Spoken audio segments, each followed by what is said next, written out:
What happens in winter or on rainy days without wind? Where will the electricity come from? There are three options to ensure the continuous supply of electricity with 100% renewables, which should combine with each other to make it less expensive. First, generation side, modification of the generation systems.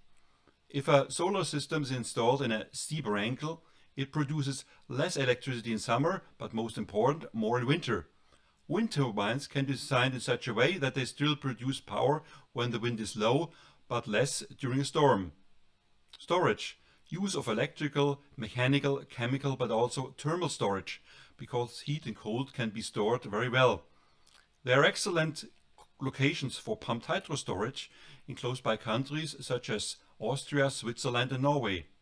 Lithium-ion batteries cost only a tenth of what they costed 10 years ago. A similar price reduction is expected for electrolysis for power to gas. Demand-side management via dynamic electricity prices. Often the prosumer has a possibility to shift his consumption. For example, switch on his washing machines, charging his e-car or his e-bike. If the price is right, he will do so. Thank you very much.